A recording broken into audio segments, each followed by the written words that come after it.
Welcome back to ഗ്ലോയുടെ അടുത്തൊരു ഫൗണ്ടറാണ്. ഞാനും അദ്ദേഹവുമായിട്ട് ചെറിയൊരു റിലേഷൻ ഉണ്ട്. എൻ്റെ ഹസ്ബൻഡാണ് ആള്. റോൺ ജെ വട്ടക്കുന്നേൽ. വീട്ടിൽ എങ്ങനെ ചൈൽഡിഷ് ആയിക്കോട്ടെ, നമ്മുടെ ഒരു ഹസ്ബൻഡ് ആൻഡ് വൈഫ് റിലേഷൻ ആയിക്കോട്ടെ, പക്ഷെ ഷോപ്പിലോട്ട് വരുമ്പോൾ അവർ പെട്ടെന്നുള്ളൊരു സ്വിച്ചിങ്ങാണ്.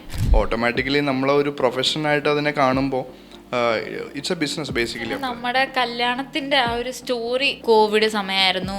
ആക്ച്വലി നമ്മൾ പ്രപ്പോസൽ വന്ന് നമ്മളിത് ഫിക്സ് ചെയ്തതിന് ശേഷം നെക്സ്റ്റ് ഡേ ആണ് ആക്ച്വലി ലോക്ക്ഡൗൺ പ്രഖ്യാപിക്കുകയും എല്ലാവരും കേട്ടായിരുന്നു, കാലെടുത്ത് വെച്ച് അങ്ങനെ അങ്ങനെയൊക്കെ.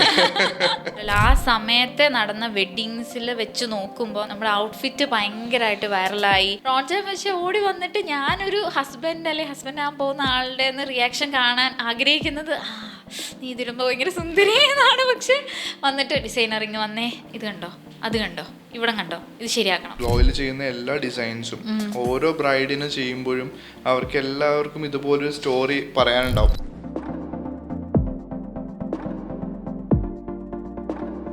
Hi everyone, welcome back to Glow. ഇന്നത്തെ നമ്മുടെ ഫാഷൻ അൺഫിൽറ്റേർഡ് ബൈ ഗ്ലോയിൽ ഒരു ഗസ്റ്റായിട്ട് വന്നേക്കുന്നത് നമ്മുടെ ഗ്ലോയുടെ അടുത്തൊരു ഫൗണ്ടറാണ്. ഞാനും അദ്ദേഹവുമായിട്ട് ചെറിയൊരു റിലേഷൻ ഉണ്ട്. എൻ്റെ ഹസ്ബൻഡാണ് ആള്. So welcome Ron J Vattakkunnel to the show. ഞാൻ റോൺചാൻ എന്നാണ് വിളിക്കുന്നത്, അതുകൊണ്ട് എനിക്ക് കംഫർട്ടബിൾ അങ്ങനെ വിളിക്കാനാണ്. ഞാൻ അങ്ങനെ വിളിച്ച് ഇത് സ്റ്റാർട്ട് ചെയ്യുവാണ്. ശരിക്കും പറഞ്ഞാൽ ഗ്ലോയിനെ സംബന്ധിച്ച് അല്ലെങ്കിൽ എന്നെ സംബന്ധിച്ച് എന്താ പറയുക, കല്യാണം കഴിഞ്ഞിട്ട് വന്നിട്ടാണ് എൻ്റെ ഒരു കാൽവെപ്പ് ഷോപ്പിലോട്ട്. അപ്പം എനിക്ക് ഏറ്റവും കൂടുതൽ എനിക്ക് ആ ഒരു മെമ്മറിയിൽ ഓർമ്മ വരുന്ന ഒരു കാര്യം, നമ്മൾ വീട്ടിൽ എങ്ങനെ എന്താ പറയുക, ഒരു ചൈൽഡിഷ് ആയിക്കോട്ടെ, നമ്മുടെ ഒരു ഹസ്ബൻഡ് ആൻഡ് വൈഫ് റിലേഷൻ ആയിക്കോട്ടെ, പക്ഷെ ഷോപ്പിലോട്ട് വരുമ്പോൾ അവർ പെട്ടെന്നുള്ളൊരു സ്വിച്ചിങ്ങാണ്.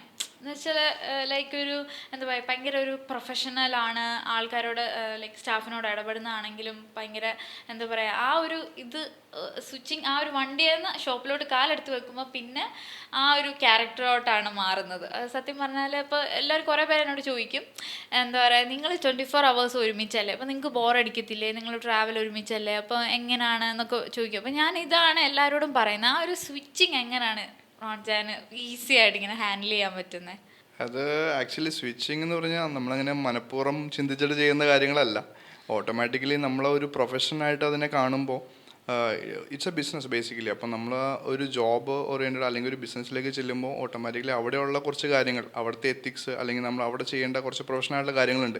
അത് ഓട്ടോമാറ്റിക്കലി നമ്മൾ അങ്ങനെ തന്നെ ആയി പോകുന്നതല്ല. നമ്മൾ ചിന്തിച്ചിട്ട് അങ്ങനെ സ്വിച്ച് ചെയ്യണം എന്നുള്ള രീതിയിൽ അങ്ങനെ രണ്ട് രീതിയിൽ ചെയ്യുന്നില്ല. ഫാമിലിയിൽ വരുമ്പോൾ പിന്നെ നമുക്ക് അങ്ങനെയുള്ള കാര്യങ്ങളൊന്നും നോക്കണം. നമ്മൾ ഫ്രീ ആണ്, നമ്മളെങ്ങനെയാണോ അങ്ങനെ തന്നെയാണ്. പക്ഷേ ഒരു ജോബിൽ അല്ലെങ്കിൽ ഒരു ബിസിനസ്സിൽ നമ്മളെന്ന് പറയുമ്പോൾ അവിടെ കുറച്ച് ചെയ്യേണ്ട കാര്യങ്ങളുണ്ട്, അവിടുത്തെ റെസ്പോൺസിബിലിറ്റീസ് ഉണ്ട്, അവിടെ ചെയ്യേണ്ട ജോബ് ബേസിക്കലി അവിടെ നമ്മൾ ചെയ്ത് തീർക്കേണ്ടതായിട്ടുള്ള കാര്യങ്ങളുണ്ട്. അതുപോലെ തന്നെ പാർട്ട്നേഴ്സാണ് ഗ്ലോയുടെ രണ്ടുപേര്. അത് റോൺചാൻ്റെ സിസ്റ്റർ അഖില ചേച്ചിയാണ്. അപ്പം എപ്പോഴും എന്താ പറയുക, സൺഡേയ്സിലൊക്കെ ഗെറ്റ് ടുഗദറും മിക്ക സൺഡേയ്സിലും ഞങ്ങൾ ഒരുമിച്ചാണ്. എവിടെയെങ്കിലും യാത്ര പോകാനായിട്ടാണെങ്കിലും എവിടെയെങ്കിലും വീട്ടിൽ കൂടാനാണെങ്കിലും എപ്പോഴും ഒരുമിച്ചാണ്. പക്ഷേ അത് കഴിഞ്ഞിട്ട് സൺഡേ കഴിഞ്ഞ് നെക്സ്റ്റ് ഡേ മൺഡേ ആണ് നമ്മുടെ ഗ്ലോയിലെ ഒഫീഷ്യൽ മീറ്റിംഗ് ഉള്ളത്, അല്ലേ? വീക്കിലി മീറ്റിംഗ് മൺഡേ ആണ്. അപ്പോൾ ചിലരൊക്കെ ചോദിച്ചിട്ടുണ്ടായിരുന്നു, പിന്നെ നിങ്ങളെല്ലാവരും ഒരുമിച്ചില്ലേ, പിന്നെ നിങ്ങൾക്ക് വീട്ടിൽ കൂടിക്കൂടെ, മീറ്റിംഗ് വീട്ടിൽ ചെയ്തുകൂടെ എന്ന് കുറേ പേര് ചോദിച്ചിട്ടുണ്ട്. പക്ഷേ ശരിക്കും പറഞ്ഞാൽ നമ്മൾ വണ്ടിയിൽ നിന്ന് ഇറങ്ങി ആ ഒരു ഓഫീസ് റൂമിലോട്ട് ചെല്ലുമ്പോഴത്തേക്കും എല്ലാവരും ആ ഒരു എന്താ പറയുക, വർക്കിന് റിലേറ്റഡ് അല്ലാതെ ഒരു ടോപ്പിക് ഡിസ്കഷൻ ഇല്ല. അത് എന്നെ സംബന്ധിച്ച് അതൊരു പുതിയൊരു എന്താ പറയുക ഒരു അറിവായിരുന്നു. കാരണം ഇവർ എന്താ പറയുക 10-12 വർഷമായിട്ട് ഈ ഒരു ഫീൽഡ്, ഈ ഒരു ബിസിനസ് നടത്തിക്കൊണ്ട് പോവുകയാണ്. എനിക്കെല്ലാം ആദ്യമായിട്ട് ഞാനൊരു 4 കൊല്ലം മുന്നേ ഞാൻ ആദ്യമായിട്ട് ഗ്ലോയിൽ കാലെടുത്ത് വെക്കുമ്പോൾ ഇതൊക്കെ എന്നെ ഭയങ്കര ക്യൂരിയോസിറ്റി തരുന്ന കാര്യങ്ങളായിരുന്നു, ഇവർ ഓരോ കാര്യങ്ങൾ. ആ ഒരു എന്താ പറയുക, ആ ഒരു ഇതെങ്ങനെ നിങ്ങൾ മെയിൻറ്റെയിൻ ചെയ്യുന്നു, അല്ലെങ്കിൽ അത് എങ്ങനെയാണ് സ്റ്റാർട്ട് ചെയ്തത്? കാര്യം ജുലിയൻ പറഞ്ഞത് കറക്റ്റാണ്.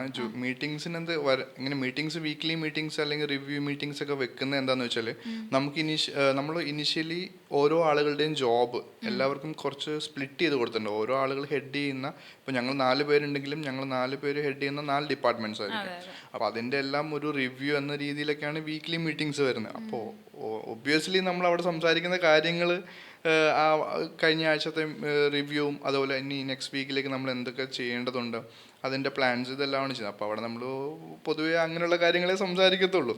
ഈ പറഞ്ഞാൽ ജുലിന് അത് പുതിയ കാര്യമായിരിക്കാം, പക്ഷെ അത് അങ്ങനെയാണല്ലോ ഓപ്പറേറ്റ് ചെയ്യേണ്ടത്, അങ്ങനെയാണ് ഞാൻ വിശ്വസിക്കുന്നത്. അതുകൊണ്ടാണ് എല്ലാവരും ആ ഒരു ഫോക്കസിൽ നിൽക്കുന്നതുകൊണ്ടാണ് അങ്ങനെ പോകുന്നത് ഞാൻ വിചാരിക്കുന്നു.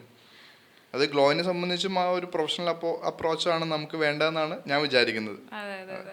അതുപോലെ തന്നെ നമ്മൾ പുതിയൊരു ഡിസൈൻസ് നമ്മൾ ലോഞ്ച് ചെയ്യുമ്പോൾ കസ്റ്റമറിൻ്റെ ഔട്ട്ഫിറ്റ് ആയിക്കോട്ടെ, ഏത് നമ്മൾ ഹാങ്ങറിൽ ഹാങ് ചെയ്തിടുമ്പോഴത്തേക്ക് എൻ്റെ ഒരു റിയാക്ഷനാണ് വാവ് ഇതിങ്ങനെ ആയില്ലേ ഇതിങ്ങനെ ആയില്ലേ എന്ന് പറഞ്ഞാൽ ഞാൻ ഒരു ക്യൂരിയോസിറ്റി ആയിട്ട് ഓരോന്ന് എടുക്കുന്നത്. പക്ഷേ റോൺചാനെ സംബന്ധിച്ച് ആദ്യം നോക്കുന്ന ഡിസൈനർ ഇങ്ങനെ വന്നേ ഇത് കണ്ടോ അത് കണ്ടോ ഇവിടെ കണ്ടോ ഇത് ശരിയാക്കണം ഇത് ഈ ഒരു പെർഫെക്ഷൻ ഇപ്പം ഞാനിങ്ങനെ നോക്കുമേ ഇതങ്ങനെ ഒരു നോക്കേണ്ട ഒരു ഡീറ്റെയിലിംഗ് ആണ്. ഇത് മനസ്സിലാവുന്ന ഒരു കസ്റ്റമറിനെ സംബന്ധിച്ച് അതൊന്നും മനസ്സിലാവുന്ന കാര്യങ്ങൾ പോലും അല്ല. പക്ഷേ ഒരു എന്താ പറയുക, എനിക്ക് തോന്നുന്നു ആ ഒരു ഡിപ്പാർട്ട്മെന്റ് ഹാൻഡിൽ ചെയ്യുന്നതുകൊണ്ടായിരിക്കും റോൺചാൻ അതിലോട് കൂടുതൽ. ഞാൻ എപ്പോഴും പറയും, ഞങ്ങളുടെ സ്റ്റാഫിനാണെങ്കിലും ലേബേഴ്സിനാണെങ്കിലും ഉള്ള പ്രശ്നം ഞാൻ നോക്കിക്കഴിഞ്ഞാൽ അവർക്ക് ഒട്ടും ഇഷ്ടമല്ല ഞാൻ കൂടുതൽ ഡീറ്റെയിൽസിലേക്ക് നോക്കുന്നത്. അവരെപ്പോഴും പറയും ഇങ്ങനെ സൂക്ഷിച്ച് നോക്കിക്കഴിഞ്ഞാൽ ഇത് വർക്കൊന്നും നടക്കത്തില്ല. പക്ഷെ എന്നെ സംബന്ധിച്ച് ഒരു സാധനം കാണുമ്പോൾ അല്ലെങ്കിൽ നമ്മളൊരു വർക്ക് ചെയ്യുന്നുണ്ടെങ്കിൽ അത് പെർഫെക്റ്റ് ആവണം, അതെ പെർഫെക്റ്റ് ആവണം ഒരു തോട്ടാണ് എനിക്ക് എപ്പോഴും. എത്ര പെർഫെക്ഷൻ നമ്മൾ നോക്കിയാലും മേ ബി ഒരു 1 to 2% നടക്കില്ല എന്ന് എനിക്കറിയാം. പക്ഷെ സ്റ്റിൽ എന്നെ സംബന്ധിച്ച് എത്രത്തോളം മാക്സിമം അത് ബെറ്റർ ആക്കാൻ പറ്റുമോ അങ്ങനെ കൊടുക്കണം. ഓരോ പ്രൊഡക്റ്റും അല്ലെങ്കിൽ ഓരോ കസ്റ്റമർക്കും അത് അത്ര ബെറ്റർ ആയിട്ട് കൊടുക്കണം എന്ന് നമ്മൾ തിങ്ക് ചെയ്യണം.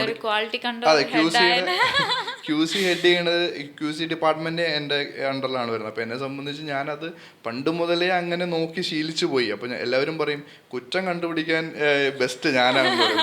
അപ്പോൾ ഞാനും പറയും ശരിയാ, എൻ്റെ ജോലി അതായി പോയി, ഞാൻ അങ്ങനെ ചെയ്ത് ശീലിച്ചുകൊണ്ട് ഇപ്പൊ ജുലിൻ പറയും എപ്പോഴും എന്ത് കാര്യത്തിനും കുറ്റം കണ്ടുപിടിക്കാൻ ഞാൻ ബെസ്റ്റാന്ന് പറയാം. എൻ്റെ റീസൺ ഇതാണ്. ബേസിക്കലി അന്ന് മുതലേ ആ ഡീറ്റെയിൽസ് നോക്കി പോയി ഇപ്പൊ എന്തൊരു കാര്യം കണ്ടാലും അത് ശരിയായില്ല എന്ന് പറയുന്നത് ഫസ്റ്റ് എനിക്ക് തോന്നുന്നത്. അല്ലെങ്കിൽ അത് ഭംഗിയായാലും ചിലപ്പോൾ പറയുന്നത് സെക്കൻഡ് ആയിരിക്കും പറയുന്നത്. അതുപോലെ തന്നെ നമ്മുടെ വെഡിങ് ഡ്രസ്സിന്റെ ഔട്ട്ഫിറ്റ് ആ ഒരു മേക്ക് ചെയ്യുന്ന സമയത്ത് എന്തോ ട്രയൽ ചെയ്യുക, ഓരോന്ന് ഞാൻ ട്രയൽ ചെയ്യുക. അപ്പോൾ എൻ്റെ ഈ സെയിം എക്സ്പ്രഷൻ ആയിരുന്നു ഞാൻ വാവ് എന്ന് പറഞ്ഞുകൊണ്ട് ആ ഒരു എക്സ്പ്രഷൻ ചെയ്യുന്ന റോൺചാൻ പക്ഷേ ഓടി വന്നിട്ട് ഞാനൊരു ഹസ്ബൻഡ് ആകാൻ പോകുന്ന ആളുടെ റിയാക്ഷൻ കാണാൻ ആഗ്രഹിക്കുന്നത് നീ ഇതിരുമ്പോൾ ഭയങ്കര സുന്ദരി എന്നാണ്. പക്ഷെ വന്നിട്ട് ഡിസൈനറിങ് വന്നേ എന്ന് പറഞ്ഞുകൊണ്ട് ആ ഒരു ഇതായിരുന്നു.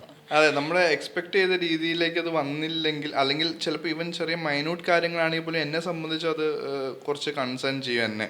ലൈക്ക് അത് കാണുന്നുണ്ടാവില്ല, പക്ഷെ എനിക്ക് നമ്മൾ എക്സ്പെക്ട് ചെയ്ത അതേ ഔട്ട് വരണം എന്നൊരു തോട്ടാണ് എപ്പോഴും. അപ്പോൾ ആ ചെറിയ മൈന്യൂട്ട് കാര്യങ്ങളും പെർഫെക്റ്റ് ആക്കണം എന്നൊരു തോട്ടിലാണ് ഞാൻ പോകുന്നത്. പക്ഷെ അത് ചില സമയത്ത് അത് പോസിറ്റീവ് ആവും, ചില സമയത്ത് നെഗറ്റീവ് ആയിട്ട് ഇമ്പാക്ട് ചെയ്യും. അതുപോലെ തന്നെ നമ്മുടെ കല്യാണത്തിന്റെ ആ ഒരു സ്റ്റോറി ഒത്തിരി പേര് എന്നോട് ചോദിക്കുന്ന കാര്യം. കാരണം കോവിഡ് സമയമായിരുന്നു, അതുമാത്രമല്ല ആ സമയത്തെ നടന്ന വെഡിങ്സിൽ വെച്ച് നോക്കുമ്പോൾ നമ്മുടെ ഔട്ട്ഫിറ്റ് ഭയങ്കരമായിട്ട് വൈറലായി എല്ലാവരും അതിൽ ചെയ്യുകയും ചെയ്യുന്നത്. അപ്പോൾ അതിന്റെ സ്റ്റോറീസ് എല്ലാവർക്കും ഓർമ്മയുണ്ട്, എല്ലാവർക്കും പറയാനുണ്ട്. Stop worrying and start living എന്നാണ് എൻ്റെ ഓർമ്മ. ആ ബുക്ക് ഞാൻ വായിക്കേണ്ടായി. ആ ഒരൊറ്റ ബുക്ക് നല്ലൊരു ചേഞ്ച് എൻ്റെ ലൈഫിൽ കൊണ്ടുവന്നു. കംബാക്ക് ആയിരുന്നു.